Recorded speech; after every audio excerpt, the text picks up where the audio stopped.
It's our 400th episode today. Oh, wow. That deserves a snack. Yes, David, exactly, David. That's kind of what we're thinking too, you know? So, David, you're our treat. Okay, great. Well, I am dipped in fudge biannually. This is What a Joke with Tom Papa and Fortune Feimster on Netflix is a Joke Radio. How you been? Good, in a relative sense. Yeah, all right. Yeah. Getting somewhat back to a normal life, doing stand-up again. I've been doing that for a little while. It's been great and fun. And I was stuck in Canada for about 6 months, which was not great. And they were all locked down. Canada's great, but not when it's locked down. Oof, that's rough. Yeah. Oh, man. But we're back home in Brooklyn. Everything's great. So now that you're married and have a child, is this going to be your Ray Romano era? Is this early Cosby? It's going to be my Roseanne Barr period, I think, more than anything. No, I mean, I definitely have material about having a kid, and I did in the last special too, but it's more of a cynical take. Right. I talk about how much I resent her because she's rich, and I can't deal with it. I have a prejudice that I know is wrong. That's a hangover from when I was growing up, where I hated rich people, and I got to get over it. Is it hard to raise your child as a wealthy individual when you were raised differently? Like, do you even know how to do it? I mean, you just don't have to say no. You're saying no for a different reason. You're not saying no, you can't have that because, when I was being told no, but I understood it pretty early on. I mean, I wasn't, I'm guessing I was like 7 or 8 when I was disappointed, but I got it. I didn't get to have the things that kids in school and class had, and you don't get to do that. And I got it. Right. Whereas I'm telling her no for the opposite reason. Like, you have too much shit. Share it. I'm taking it away and giving it to somebody who doesn't have it. We don't want you to be spoiled. Yeah. I'm serious when I say, the kind of standard thing of like, I want my kid to have everything I never had. And I'm like, fuck that. Absolutely not. I want her to know the value of money. Yeah. Yes, it's true.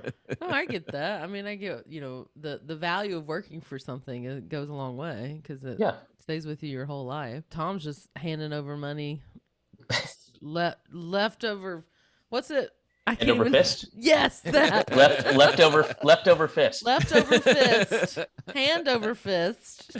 So I have 2 daughters, and they're now 16 and 19. And it's hard to say no. And if they're relentless and just keep coming at you, they know they're going to get a yes eventually. Yeah, you're going to run out of steam. I've already experienced that on a level that's disappointing to me, because I'm like, oh, I thought I was going to be more, stricter. But then also, my wife is much more lenient than I am. And I've said, like, I never want to be poor again. I mean, if it means having, an excess of money in the bank that we don't touch, because what if somebody gets sick or somebody, in our families needs it or whatever.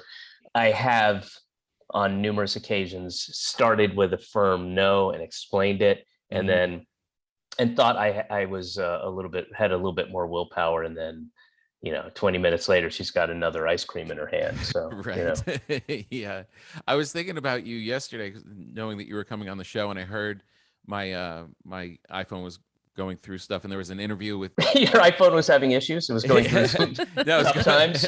No, it was going through. It was working some stuff out. Yes. It was going through random on my stuff, and there was an interview with George Carlin, and they asked George Carlin, "So you seem to be getting more political these days."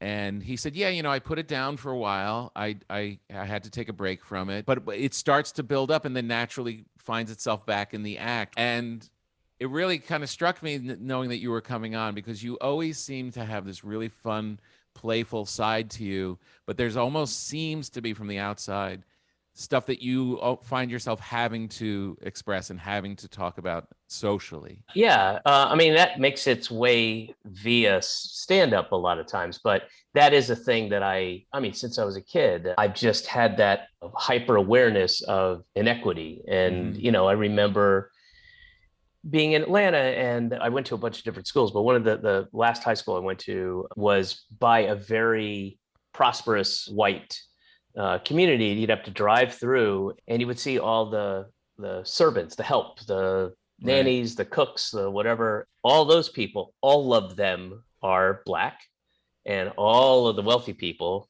are white. All of them, right? Every single one of them. And I was always like a little confrontational, I guess, in school, and I questioned religion and all that stuff when I was younger, and especially because there'd be a very passionate, prosaic lecture or speech or whatever, utilizing the parts of the Torah and what God said, and it's always about helping the poor, helping your neighbor and the less fortunate. And then these people would kind of just give it lip service, and then you'd say Shabbat Shalom or whatever, and then that's it. And then everyone's immediately talking about, so we're going to get a new car. We don't need a new car, but we're going to get a new car. But I just have to have, and they're talking about all that kind of stuff. And not that isn't in every single religion, but I saw it firsthand, that one. I don't know. I'm rambling and whatever. But no, but it that stuff it's not phony. Like you'd watch some comics sometimes gin up anger about stuff. Yeah. You know what I mean? It's like, it's kind of like, really, are you that mad about parking? Yeah. Those guys who do that stuff, it's like kind of funny the first time, but then when you watch them do it the exact same way, the exact same cadence, the exact same pausing, the exact same place where they sputter and lose their, like not very genuine, that anger. Yeah.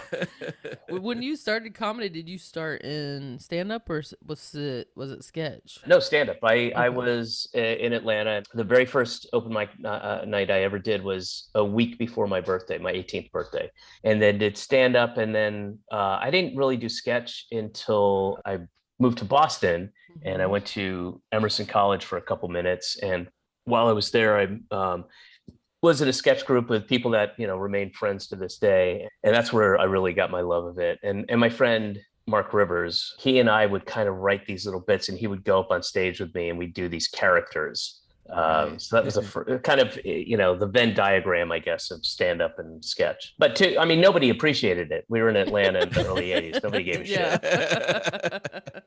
There was a guy when I was first starting out. There was a guy, I want to say his name was Trip Wingfield, and he would bring a toilet seat and he'd put it on a chair, and then he would do I so hope I got his name right, because if I didn't, that's terrible. But he would do like shit, like different ways that people shit, and that one, people loved it.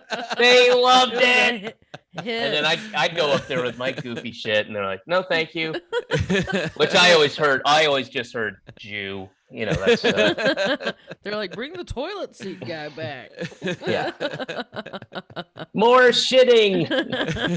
I remember watching you guys, Janine and Garofalo and Maron, and like when you guys were all like really making strides, it was pretty unique when you look back that you had like this common, like, it doesn't all have to be that toilet seat thing in the mainstream clubs. You know what I mean? It's pretty unique.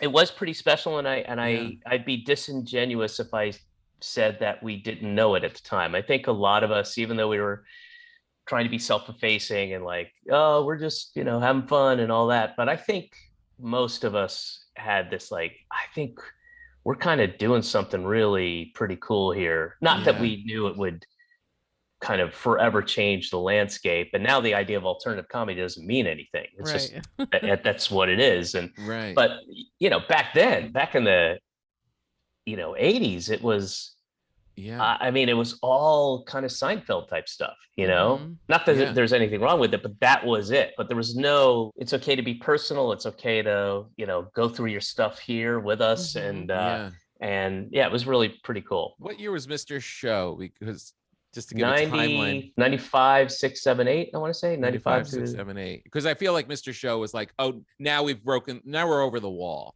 Yeah, well, and before Mr. Show, there was, Ben Stiller's show, which was comprised of Janine and Andy Dick and Ben and Bob. And it was starting to burble, Yeah. There was some burbling. Burbles. Burbles.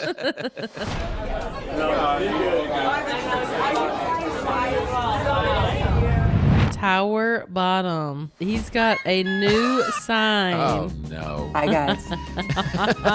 So nice to see you. You're one of our favorite people. That's why we asked you to come in for the Thanksgiving special. Did we give you any treats? Did you ever? It's pot stickers. It's my favorite appetizer. Look at that. I love a pot sticker. Ooh, nice. Is this from a place you really like? Tasty Noodle. Tasty Noodle sounds like it should be another part of your merch. How is it working with you guys? Did you get a snack? I got squash blossoms. It's like a squash. It's like a piece of a squash with cheese in it and it's fried. Okay. Mm-hmm. The Midwest in me perked up. It said, can we dip it in ranch? Stop. That's the pork chop you're going to eat? I'd like you to meet Frank. Frank! He's obese. He's a boneless dog. He just like lets you. Yes, he is. He's like a squash blossom. Look at that. Fortune, you got your food. Look at that. Is Out that your of lobster town. slider? Oh, she goes right into it. Oh, it's a happy girl. Look at Frank. Frank, He wants that food. he wants that food so badly. Frank is giving it to us. He is transfixed by the limelight. He really is. He's a dog made for radio.